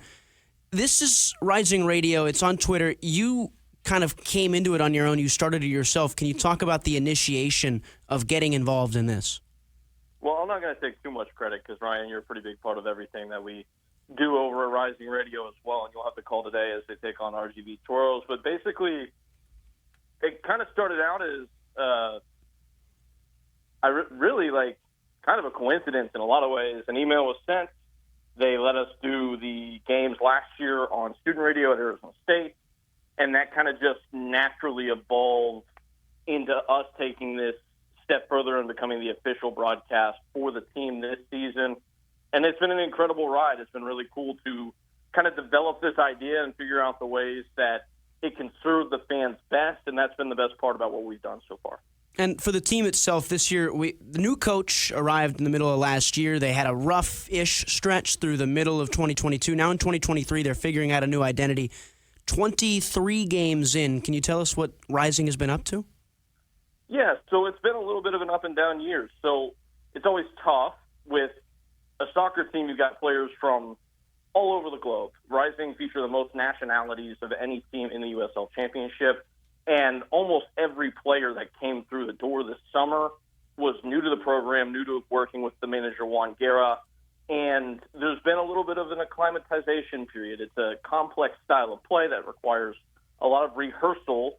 And the results were inconsistent in the front end of the season, but now that we're about, 4 or 5 months into the year, starting back in March, I think it's a team that's starting to gel right at the right time. About 10 matches left before they get to the playoffs, and right in the playoff fight, trying to host a home playoff game if they can get a top 4 seed. It's a fun team. They play an attractive brand of football, and really, when at their best, they're one of the most electric outfits you'll find in the USL Championship. If you're jumping in with us now, this is Peyton Gallagher, the radio play-by-play voice of the Phoenix Rising. We talked about last year, we talked about this year, we talked about what they've been up to. 10 games to go. What are the expectations for what Phoenix are trying to do? Where do you see them landing down into the playoff picture? Yeah, so that's an interesting question. Internally, the organization, and externally even, has said that the objective is to host a playoff game. It's a big deal, especially considering the team moved downtown. It's their new stadium at 38th and Washington. First time they're playing downtown in club history, and that's a big opportunity to gather some exposure with that home playoff game and that gate revenue that comes with it. And I think that is honestly the expectation. It's really cluttered in the Western Conference. Rising come into the day right above the playoff line, I believe sitting in 7th. But they are, I believe, also 5 points away from third place as it sits right now. So really what happens over the next month and a half will have huge determining power over what happens for this club and in terms of them reaching their goals. And I think it's totally feasible. They've got one of the lighter end-of-season schedules of any team in the league and have a really nice opportunity to get a good run in, get some momentum, and put themselves into a position where get into the playoffs, anything can happen. One bounce of the ball can completely change the complexion of a season. And Peyton, for you, a little bit more of a personal question. You have, as this Rising thing has gone, and since you and I and a couple other folks started it a couple of years ago, fallen in love with the game of soccer. We've got Lorenzo Lopez in here as well, who's another beautiful enjoyer of the beautiful game. What has this game done for you over the course of the last couple of years? Well, it's kind of changed the outlook of how I thought about where my life would be, in 10 years. I was a guy who played the sport growing up and kind of distanced from it whenever I got to college. And this has just kind of opened up a whole new world of how this game can create magic moments and these captivating characters that not many other sports can. Peyton, because the ball just doesn't stop. Peyton, sorry to interrupt you. This is Vince here. I have to ask this question because we keep it pretty simple here on the Varsity Sports Show, and I know you're talking about all these these dreams being realized and stuff. But will you ever buy a car? That was a little out of pocket, Vince. I appreciate it. We'll see. I would think that's something that probably is in the cards at some Okay, point. you were one of the only guys I know that an upperclassman. Actually, I'm sure there's a lot walking around, but we had you call it a game, and you didn't have a car, and so that kind of stuck with me. As Peyton was the guy. When I thought of Peyton Gallagher, he was the guy that didn't have a car. I'm sorry, I had to get that out there because we talked about it this week with Ryan, and I kind of hinted that I was going to ask that question. So I hope you're okay with that. So Yeah, no, I appreciate it. Okay. I get it. Okay. It's an inconvenience for me as well. Trust me. Okay. Anyway, but we appreciate you coming on and joining us. I'm excited too. I'm looking forward to not only having Ryan working with us, but having him serve as a conduit to some of the coverage you guys are doing with the Rising. You're doing an amazing job, and I mean, heck, you're covering pro soccer. Who gets that opportunity? That's amazing. Yeah, no, and Ryan's been fantastic throughout this whole process. And like I said, you can hear him tonight. He's got the call against RGV Toros. I believe, Ryan, that's a 5 p.m. kickoff, correct? Something like that. That's what they told me. Yeah. Okay. Yeah. All right. Well, thanks again for joining us, Peyton. Nice job, Ryan, on bringing Peyton on board. And Peyton, thanks for taking the joking and not taking it too seriously. We, like I said, we keep it loose here and we have fun. But when you do buy a car, let me know what you get. I'm curious. So anyway. Got it. That's a promise. Okay. All right, Peyton Gallagher. So Ryan, yeah, nice job. I've been reading, following this story, and how you guys are going to be covering Phoenix Rising. That's a heck of an opportunity, and that's a great thing. Corey, we all set to go? We queued up? Okay. All right. So anyway, like I said, we keep it loose. It's live radio here on the Varsity Sports Show. And we have coming up, joining us here briefly, we've got another special guest. We're moving really fast this morning. We're going to get into that in just a moment. Last night, we covered an amazing game. It was amazing because it was served as a training session for all of our brand new team. We must have had about 20 people out there rotating in. And let's take it away, Corey. Go ahead.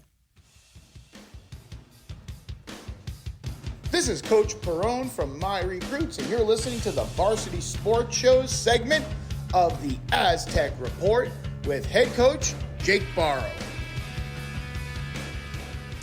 Okay, you're going to hear that every week throughout the season, and that is the intro for our old friend Jake Barrow, who's 2 years off of being honored as the Arizona Cardinals Coach of the Year when he led the Casa Grande Cougars to the state championship back 2 years ago. Coach Barrow, welcome to the program. Hey, thanks, Vince. Thanks for having me on. I appreciate it as always. Yeah, we're excited to once again circle back, cover you guys this year. I got to get this question out of the way. I keep asking you this, but I really think that you're holding out. Was there any financial award that was included in that coaching award from the Cardinals? Did they, give you anything? So to me personally, no, but Yeah. the program did get a nice little check from the NFL, which was always nice. Okay, well, that is always nice, but it'd be nice to, put a little something in your pocket for Christmas, for Yeah, God's always. sake. Yeah. Okay, so let's get right into it. Coach, last season, your first season at a new program, an established program, but a new program in the Corona del Sol Aztecs. You guys went 8-2 regular season, kind of hit a buzzsaw in that first round of the playoffs in Mesa. But coming off of that and into the preseason, what'd you guys learn? We learned a lot about ourselves and just about what it takes beyond just being talented and feeling like we are a good football team. There's a lot more to it when it comes to winning games, especially in the playoffs. So we worked on a lot of just, being mentally tough and, fighting through adversity and how we respond to adversity, and did a lot of that in the off season, and as well as just getting better in the weight room and on the field. So I expect some big things from us year two when it comes to those areas. Coach Barrow, this is Ryan Saguaro, one of the interns here. I'm a junior at Cronkite. My question for you revolves simply around this. You're in the program. It's year two. You're trying to take that jump into the Open 8. You're trying to get into the elite of the elite programs. What's the big thing for you guys that needs to elevate this year for yourself to get there? Well, we need to stay healthy, which is the obvious one. I mean, last year that was kind of what derailed us toward the end. So if we can stay healthy, we like our chances. And then, from another standpoint, I think a lot of it is just, knowing how to win, knowing how to be there, knowing what, it's been a long time since Corona del Sol won a playoff game, and so our goal is obviously to get in the playoffs and win some playoff games.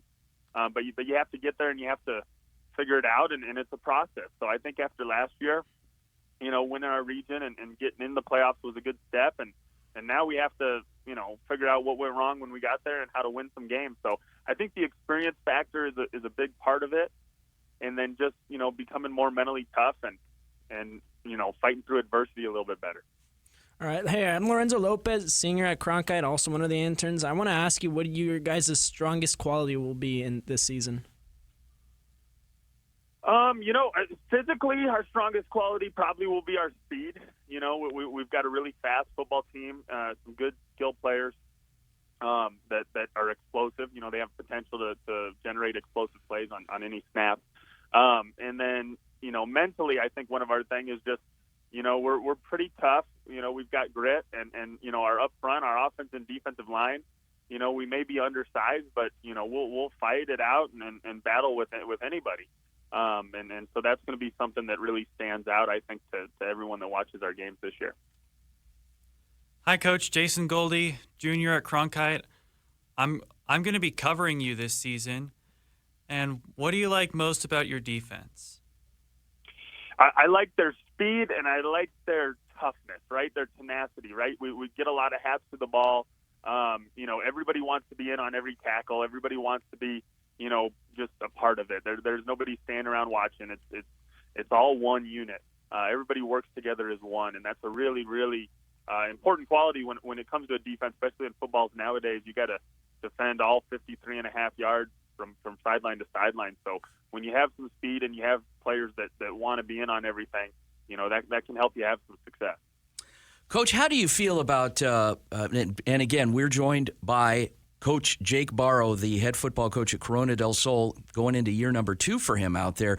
Coach, how do you feel about hosting your old school that allowed you to earn that award as Cardinals Coach of the Year and a state championship out there? You're hosting them game 1. What does that mean to you?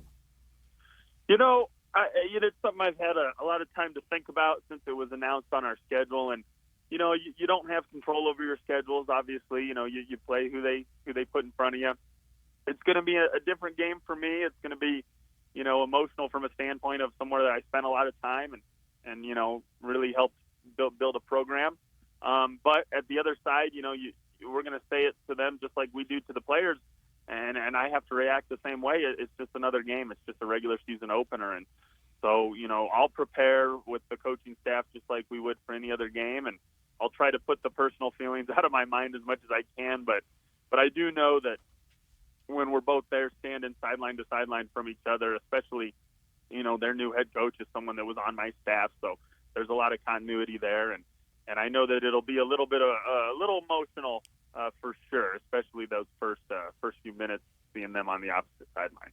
Awesome. Well, there you have it, guys. That is Coach Jake Barrow, head football coach out at Corona del Sol High School. Coach, we are excited once again to be bringing you coverage, and a member of your broadcast team for this season is here in studio with us. Like I said, Jason Goldie will be a part of that broadcast team, so he is psyched. He's already been taking notes on things you've been saying, so he can circle back with you on those as well, and we're looking forward to our weekly Aztec report with you. We'll be back next week with a post-game report, hopefully after we get a victory over Casa Grande.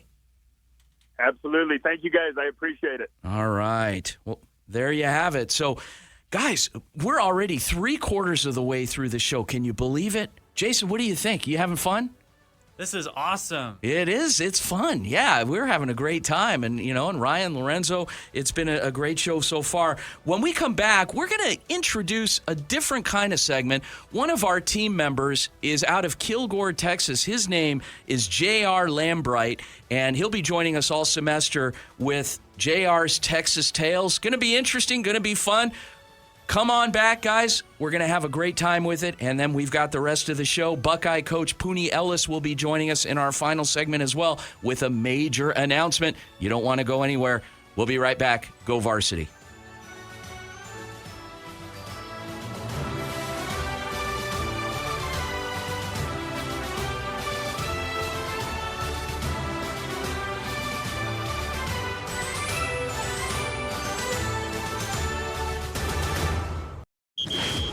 downloaded the KDUS 1060 app yet? Download today and get all of your favorite local and national shows right on your phone. Hello, my name is Parker Garash. I am currently a college student at Scottsdale Community College. I'm very excited to be joining the broadcast team for the Varsity Sports Foundation. Cannot wait to get started and bring my own opinion to our games this upcoming season. Coaches, the Varsity Sports Show wants to be part of your team in 2023. We have a proven track record of providing the most coverage of your teams with Thursday and Friday night football. We will spotlight your players with multi-camera game broadcasts, pre- and post-game interviews, and segments on our Saturday morning radio show. With over 100 games broadcast in 2022, we will be exceptional for your team. Call, text, or email 480-220-4629 or info@varsitysportshow.com. Hey, this is Ralph Farrell, Carefree's #1 sports enthusiast, and want to tell you about a new radio show that's really hitting the spot. The Varsity Sports Show, which takes care of everything from high school, junior high school, college, community college sports. You got to listen to it. It's on 1060 AM, Arizona. No? Yes? I'll turn those picks into gold. Wall-to-wall NFL coverage and the biggest stories coming to you from 3 to 5 p.m. The Rich Eisen Show here on KDUS AM 1060 and KDUS1060.com. Charlie was born pigeon-toed as he traversed the public school system as a special needs student. He observed that all kids need help learning and to feel encouraged to get out and do things and succeed in life, rather than entering a life of crime or mental illness. After graduating from Sabine High School, Charlie went to the local community college in Kilgore, Texas. Moving to Houston, he worked at Astroworld, helping with the entertainment and concerts. Returning to East Texas, he managed Skateland in Longview for a while before going on a trip to visit his brother in Georgia. Charlie Walker founded Charlie's Snowballs and Seasonal Tanning when he got back. And he has been serving snowballs to children for the last 26 years. You can find one of his snowball stands at many school events, and half of the proceeds are returned to the school for the betterment of the students. At the Kilgore Legacy Foundation Fun Fest a few months ago, his stand distributed snowballs to attendees at no charge. And since then, he has pulled out buckets of shaved ice at events so that children can have snowball fights during events in the hottest heat of the Texas summer. Nowadays, at all types of local events, you can find Charlie phone out, broadcasting the gleeful antics of children to social media. Indeed, I have it on good authority that he will be at the high school cross-country meet in Kilgore, Texas, the Kilgore College scrimmage, and the West Rusk volleyball game today. Welcome back to the Varsity Sports Show, AM 1060, KDUS, Arizona. That was J.R. Lambright with J.R.'s Texas Tales. You'll be hearing from J.R. throughout the semester. He is in Texas. He is going to be one of our team members throughout the semester, and he'll present a different spin. Think of like a Paul Harvey type in a small town telling stories, and that's kind of the perspective you're going to get from JR with some good life lessons along the way. Joining us on the line is an old friend of ours. He is the head football coach out at Buckeye High School. His name is Pooney Ellis. Coach Ellis, good morning, sir. Hey, how you doing? Good morning. Coach, we are so thrilled to have you on because Buckeye has been a great partner to the Varsity Sports Show through the years, and we've had a lot of fun covering you on and off, and we're going to be doing that again this season. Coach, first of all, let's talk about your offseason. Tell us a little bit about how the offseason has been for you. Hey, the offseason been great. We have a lot of seniors on our team this year. We have about 26 seniors, and the leadership's been awesome. Coming into my second year, I was a little more prepared. Last year, I started a little late. So coming in this offseason, we did a lot of team building exercises with our team, making sure they're ready for the season. So it's been awesome. Well, let's talk about that. So even though you came in a little late last season, got the job, you'd obviously been an integral part of the staff prior to that for a good number of years and been on campus for a long time. What's the difference last year to this year in having that prep time going into the season? I think the biggest difference is, getting administration, our faculty, the community involved with the program. Last year, I was a little late to it, like I said, doing community service projects. And this year, it's been a little easier than getting involved with the community, getting to businesses and making sure, our team's on the right track and help out with the community. Because that's the most important, making sure we get this Buckeye community here. And as they serve us on Friday nights during the games, we do the same thing also, on the weekends and doing community service projects. Lorenzo Lopez, senior at the Cronkite School, also one of the interns. I'd really like to hear that you're getting your team involved with the community, but I really want to ask you what your team's strongest quality is. Well, our strongest qualities of our team is we have about, 15 returning starters, on offense and defense, and 26 seniors. So I think that senior leadership is one of our biggest qualities, something we didn't have last year. We had about 13 seniors last year. So with this group of seniors, they've been doing a good job of holding everyone accountable here on the field, off the field, and especially in the classroom. Coach, we're going to get more information on your some details around your first game, but tell us a little bit about your first opponent next week. You're heading back to the islands, and your opponent is last year's state champion out there. Talk to us about Waimea. So Waimea is an awesome program. Coach Kylie, he's been there for a while, and it's a game I took upon. With our schedule, we have a lot of teams that air raid, we run a lot of RPOs. Waimea is a different team. They're going to smash mouth. They run double tight. They run the ball about 95% time of the game. They only throw the ball about 2 or 3 times a game. So they're going to come at you. They put those linemen in the backfield. So it's going to be a lot of smash mouth football. So it's a game I took upon just to get our kids a little bit tougher before, we head into our season. So, it's more about experiencing the different cultures out there, their style of football, get our kids exposed and learn a little bit more about the Hawaiian cultures. How does a trip to Hawaii, this is Ryan Secor, by the way. Sorry, I got to say my name, I guess. I'm one of the interns. I'm a junior. How does that change your preparation week, having to go to Hawaii and play a completely different style of football team compared to what you're used to? So, yeah, it's great you asked that question, but it's more I'm hoping we come back healthy. That's the key because, coming back for our last nine games of the season, I want to make sure our kids come back healthy.